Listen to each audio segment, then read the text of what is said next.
உயிரே உறவே தமிழே வணக்கம். ஒரு பேர் உரைக்கு நிகரான கோஷத்தை ஒரே மூச்சில் எழுப்பிய தம்பி திருமாவளவன் அவர்களுக்கு வணக்கம். வேளாண்மை உழவர் நலத்துறை அமைச்சர் மாண்புமிகு MRK பன்னீர்செல்வம் அவர்களுக்கு வணக்கம். திருவிக நகர் சட்டமன்ற உறுப்பினர் திரு தாயகம் கவி உடனிருக்கிறார். காட்டுமன்னார் கோயில் சட்டமன்ற உறுப்பினர் திரு சிந்தனை செல்வன் இங்கு வந்து எங்களை கௌரவித்திருக்கிறார். திருப்போரூர் சட்டமன்ற உறுப்பினர் திரு SS பாலாஜி அவர்களே, திமுக கடலூர் கிழக்கு மாவட்டத்தின் பொருளாளர் திரு MRKP கதிரவன் அவர்களே, சிதம்பரம் நகராட்சி தலைவர் திரு KR செந்தில்குமார் அவர்களே, விடுதலை கட்சி சிறுத்தைகள் கட்சியின் தலைவர் எழுச்சி தமிழர் அன்பு தம்பி திருமாவளவன் அவர்களே, இங்கே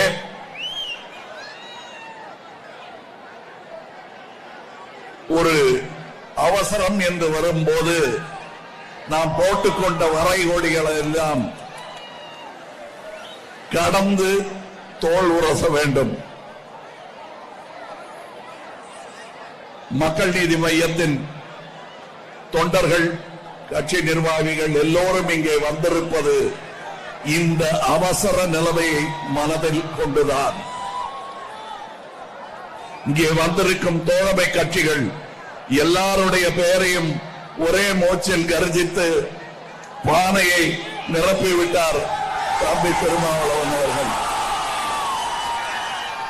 எந்த சித்தாந்தமும் மக்களுக்காகத்தான். இங்கே Maoist, communist, centrist, Periyarist, Ambedkarist என்று எல்லா இசங்களும் எல்லா இஸ்டுகளும் தேசத்துக்கு பாதுகாப்பின்மை வரும்போது தோளோடு தோள் நின்று களம் காண வேண்டும். ஜனநாயகத்திற்கு மிகப்பெரிய அச்சுறுத்தல் ஏற்பட்டிருக்கிறது. அதனால்தான் இங்கே நான் தம்பி திருமாவளவனோடு தோள் உரசி களம் கண்டிருக்கிறோம். அதாவது இந்த முறை அவர்களுக்கு இன்னொரு வாய்ப்பு கொடுத்து விட்டால் ஜனநாயகமே இருக்காதோ என்று அறிஞர்கள் கவலைப்படுகிறார்கள். அவர்கள் அறிஞர்கள் கவலை மட்டும் படுவார்கள். நாங்கள் வீரர்கள் களம் கண்டே ஆக வேண்டும். என் கட்சிக்காரர்கள் என்னென்ன இந்த வாட்டி தியாகம் பண்ணிட்டீங்களே அப்படிங்கிறாங்க. இது தியாகம் அல்ல, வியூகம். இவருக்கும் அதே பிரச்சனை வந்திருக்கும். எத்தனை வருஷமா தான் 2, 3 கேட்டு பார்ப்போம் என்றிருப்பாங்க. ஆனால் அது அல்ல இப்போதைய தேவை. களம் காண வேண்டியது தேவை. அதற்காக இங்கே அவரும் வந்திருக்கிறார், நானும் வந்திருக்கிறேன். அதாவது நான் நல்ல வேளை அரசியலுக்கு வந்தீர்களே என்று நன்றி சொல்வது 25 வருடம் தாமதமாக சொல்கிறேன். நீங்கள் எல்லாம் வந்தே ஆக வேண்டும். அதனால் வந்திருக்கிறீர்கள். அதை புரிந்ததனால் தான் தன்னுடைய தொழில், வாழ்க்கை ஆதாரம் எல்லாவற்றையும் துறந்து விட்டு 25 வருடங்களுக்கு முன்னாடி மக்கள் சேவை இன்றைய தேவை என்பதை உணர்ந்து, அவசரம் உணர்ந்து அன்றே வந்தவர். இன்று தாமதமாக நன்றி சொல்கிறேன். தனிப்பட்ட முறையில் பல முறை அவரை நான் மெச்சி இருக்கிறேன்.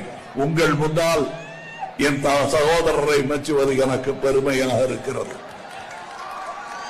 இவருக்கு 60 வயது ஆகும் போது பார்த்தா தெரியாது, 60 வயது ஆகும் பொழுது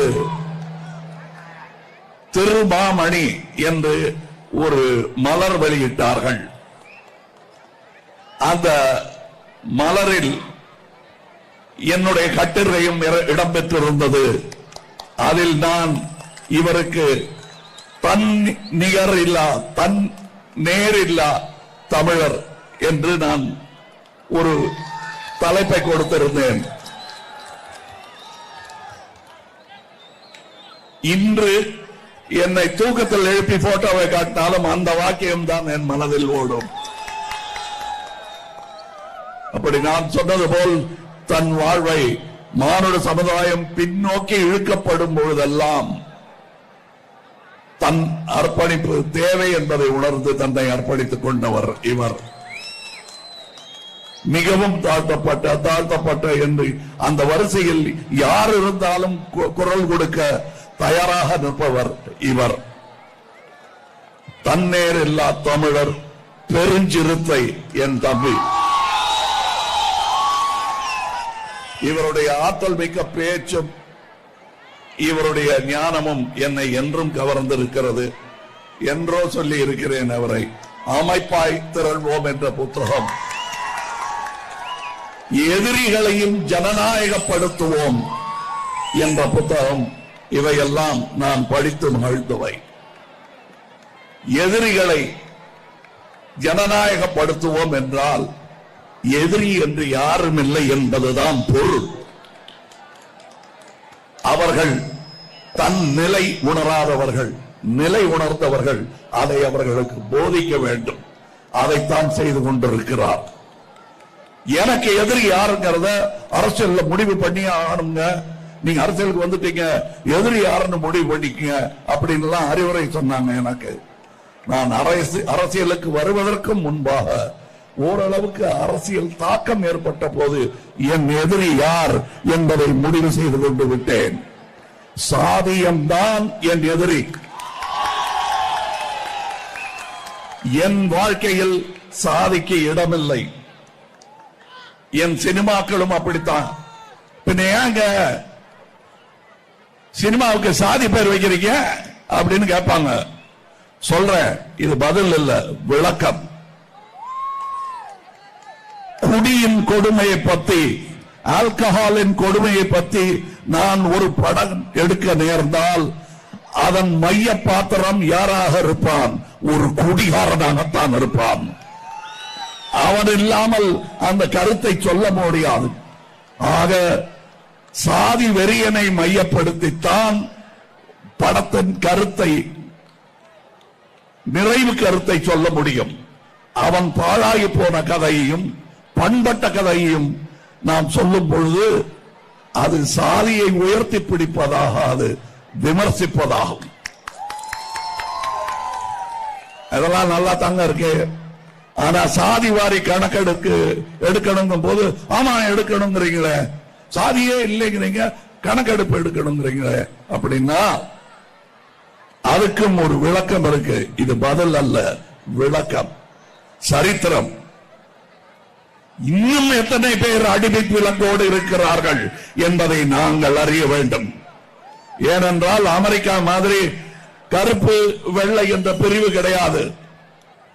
இந்த கலரிலும் விலங்கு போட்டவன் இருப்பான், இந்த கலரிலும் விலங்கு போட்டவன் இருப்பான். அவனை எல்லாம் விடுவிக்க வேண்டும். அதற்காகத்தான் நான் இங்கே வந்திருக்கிறேன்.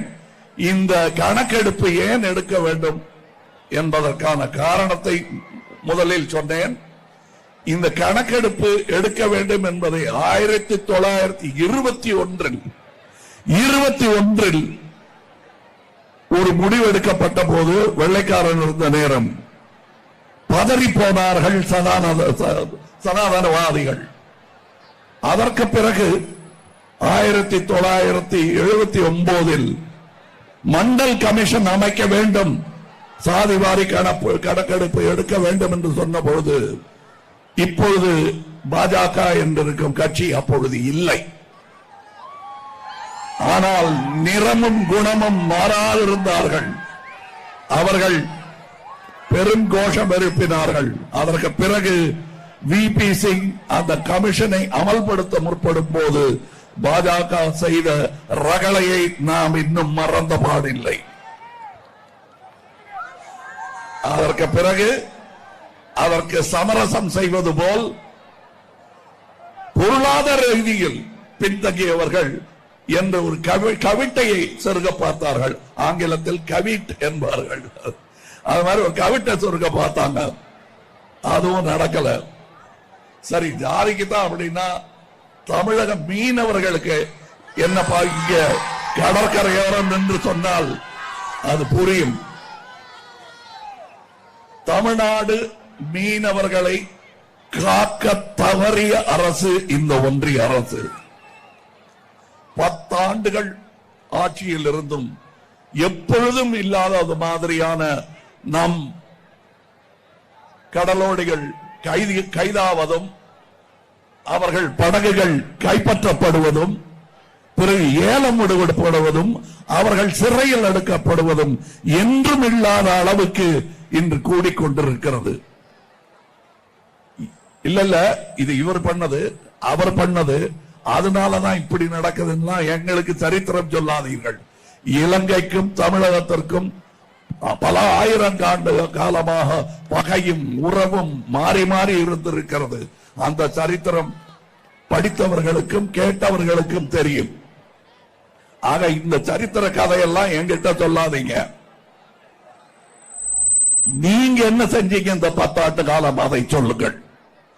ஒன்றுமே செய்யவில்லை இந்த ஒன்றிய அரசு என்பதுதான் உண்மை. விவசாயிகளின் துயரம் சொல்லி தெரிய வேண்டியதில்லை. இப்பொழுது பத்திரிகைகள் கொஞ்சம் அடக்கி வாசிக்கிறார்கள். இருந்தாலும் இதை அடக்க முடியாத ஒரு சோகம், இன்ஜஸ்டிஸ்.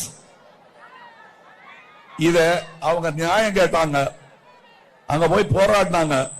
உடனே சரி பாராமுகமா இருக்கிறார் என்ற செய்தி பரவ ஆரம்பித்த பிறகு ஆறுதலாக சில வாக்குறுதிகள் தந்தார்கள். ஆதார விலையுடன் ஆதரவு விலை தருகிறோம் என்று சொன்னார்கள். கைது செய்யப்பட்டவர்களுக்கு விடுதலை தருகிறோம், பாதிக்கப்பட்ட குடும்பங்களுக்கு நாங்கள் நன்மைகள் செய்கிறோம் என்று சொன்னார்கள். செய்தார்களா? இல்ல.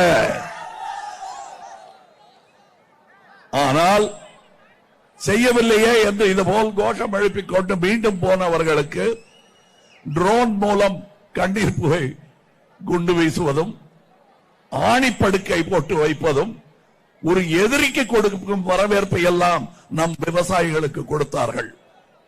சரிங்க, நீங்க நகரத்தில் வாழற ஆளு, சினிமா நடிக்கிற ஆளு, உங்களுக்கு என்னங்க கவலைன்னா சோறு திங்கிறல்ல அந்த நன்றி.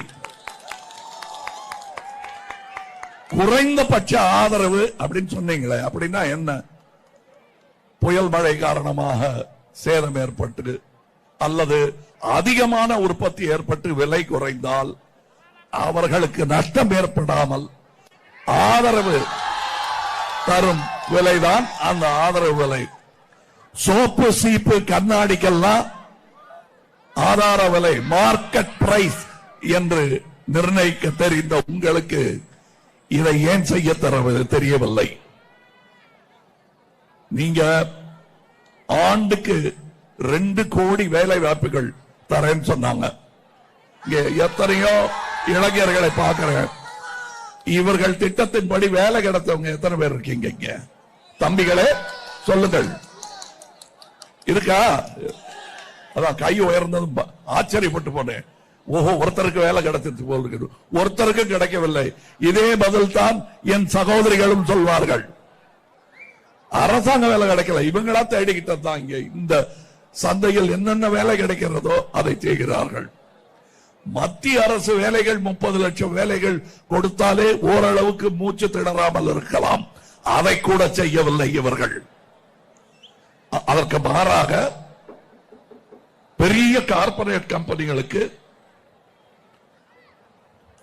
மலிவு விலையில் மக்களின் சொத்தை எல்லாம் தாரை வாத்துக் கொண்டிருக்கிறார்கள். அவர்கள் பேரை எல்லாம் சொல்றாரு, என்ன நீ வா போன்னு பேசுறாரு அப்படின்னு. எல்லாரும் பேரும் நீ நீன்னு முடியுது. நான் என்ன பண்றது? அதானி, அம்பானி, அது ஒரு மோசடியா? அதுக்கப்புறம் தேர்தல் பத்திர மோசடி. அது பத்திரமா இருக்குன்னு அவங்க நினைச்சிட்டு இருக்காங்க. பத்திரமா இருக்காது, இருக்கக்கூடாது. சட்டத்தை வளைத்து அதிகாரப்பூர்வமாக பணத்தை பறிக்கும் வழிதான் அது. மரத்தையே குத்தைக்கு கூட எடுத்தது இல்லாமல் குக்கியும் கூடையும் வச்சுக்கிட்டு மரத்துல ஏறி உக்காந்துக்கிட்டு பறிக்கிறாங்க. ஒன்னு ரெண்டு சிந்தினா மண்ணு ஒட்டுனத ஊதி சாப்பிடறவனை பார்த்து டேய் சுட்ட பழம் சொல்றான்டா, சுட்ட பழம் சொல்றான்னு கத்துறாங்க. இவங்க மட்டும் தான் வாங்கினாங்களா? மத்தவங்க எல்லாம் வாங்கலையா? நீங்க தானே அந்த திட்டத்தை வகுத்து கொடுத்தது, சட்டப்பூர்வமாக்கினது. அதுல ஏதாவது பயனடுமா என்று பொறுக்கின பழங்கள். அது ஒரு பழம் அவையார் கேட்ட மாதிரி சுட்ட பழம் வேணுமா, அவையார கேட்ட மாதிரி சுட்ட பழம் வேணுமா, சுடாத பழம் வேணுமான்னு மரத்துல உட்காந்துட்டு கேட்கறாங்க நம்மள பார்த்து. நீங்க சொல்லுங்க, இவ்வளவு பணம் கொடுக்கறாங்களே, 1000 கோடி கொடுக்கறாங்களே, எந்த முதலாளியாவது ஆதாயம் இல்லாம ஆத்தோட போவானா? 1 ரூபா போட்டா 9 ரூபாய் எடுக்கணுங்கிறதானே வியாபாரியின் குணம். அவர்கள் ஆதாயம் பெற்றவர்கள். அவர்களை வழிக்கு கொண்டு வருவதற்கு இடி,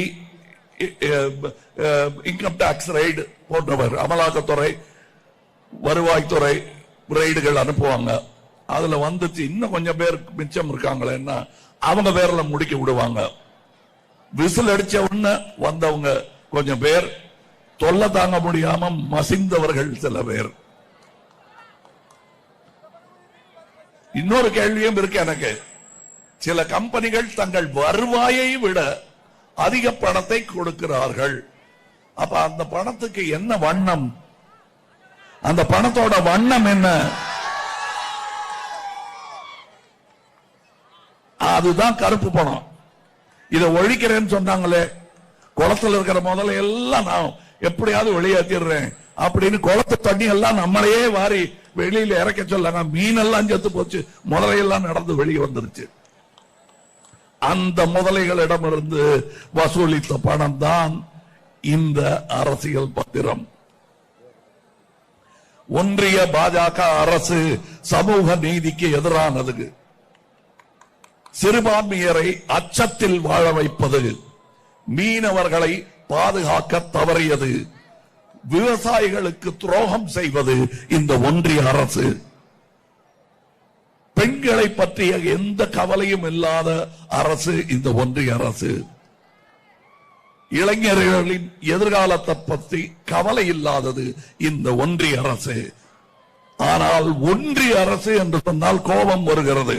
அதனால் மாற்றி சொல்லுகிறேன், இவர்கள் ஒன்றிய அரசு அல்ல, மக்களோடு ஒன்றாத அரசு. இந்த ஆட்சிக்கு அடுத்த வாய்ப்பு கொடுக்க கூடாதுங்க அப்படின்னு அரசியல் அறிஞர்கள் சொல்லுகிறார்கள். நான் இப்பதான் வந்தேன் அரசியலுக்கு. என் கருத்தில் நான் சொல்லுகிறேன், அடுத்த வாய்ப்பு இல்ல, இவர்கள் அகற்றப்பட வேண்டும். தமிழ்நாட்டின் குரலாக, உங்கள் குரலாக இன்று ஸ்டாலின் திகழ்கிறார். ஒட்டுமொத்த இளைஞர்களின் குரலாக தம்பி உதயநிதி திகழ்கிறார். குரலற்றவர்களின் குரலாக பெருஞ்சிறுத்தை தம்பி திருமாவளவன் அவர்கள் இருக்கிறார். 2009 1 லட்சம் வாக்கு வித்தியாசத்தில் வென்றார் இவர். ஆனால் 2019 அப்படியே இறக்கிட்டாங்க. அதுக்கு காரணம் என்னன்னா, அது வேறு விதமான டிஜிட்டல் பானை அவங்க கையில இருக்கு, நமக்கு வெறும் மண் பானை தான் இருக்கு கையில. இங்கே வந்திருந்து பேசிய என்னுடைய இன்னொரு இளவல் தம்பி உதயநிதி அவர்கள் இவரை 6 லட்சம் ஓட்டு வித்தியாசத்தில் ஜெயிக்க வைக்க வேண்டும் என்று சொன்னார்கள்.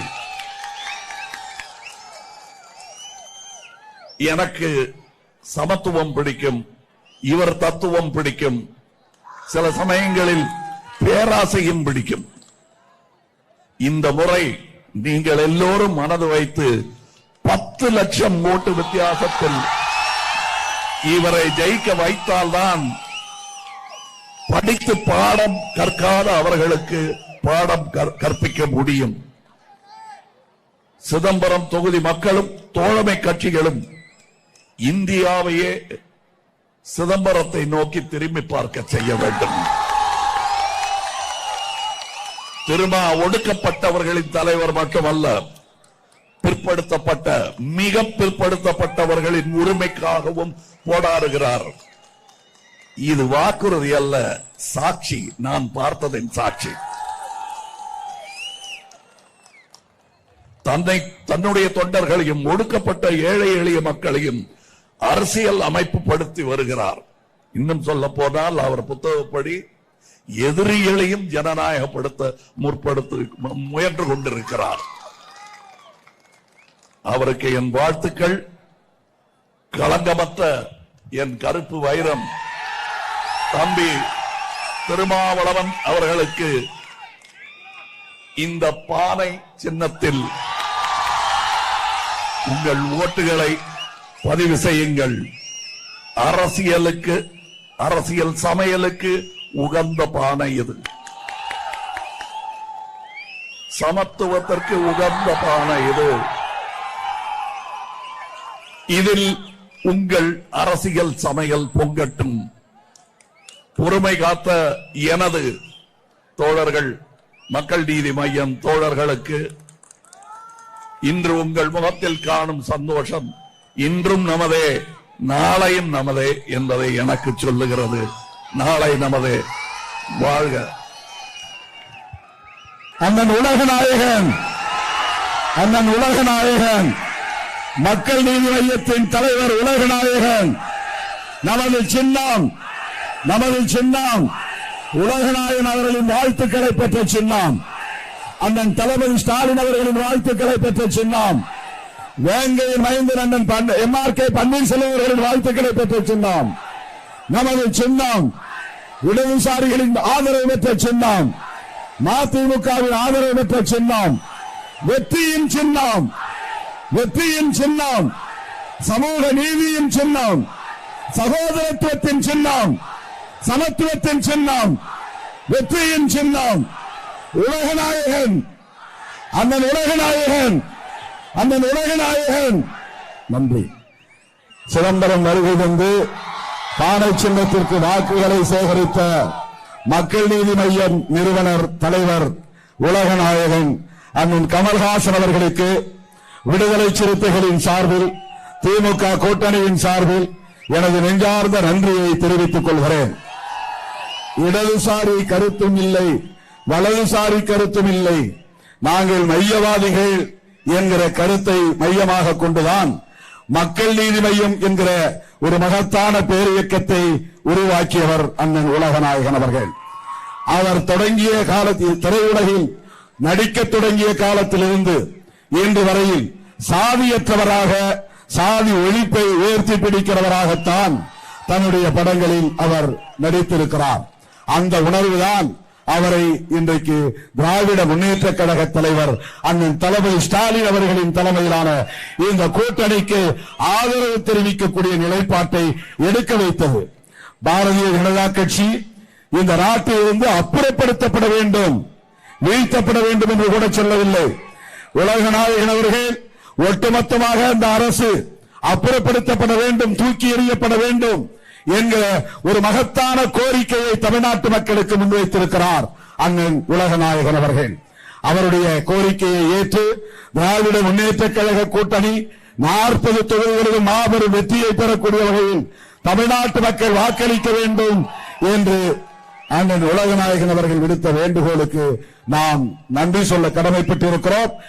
அண்ணன் அவர்களின் இந்த நிகழ்வை சிறப்பித்த உங்கள் அனைவருக்கும், தோழமை கட்சிகளை சார்ந்த அனைவருக்கும், அண்ணன் MRK பன்னீர்செல்வம் உள்ளிட்ட நம்முடைய தோழமை கட்சி தலைவர்கள் யாவருக்கும் நன்றி கூறி முடிக்கிறோம். நன்றி, வணக்கம். நமது சின்னம்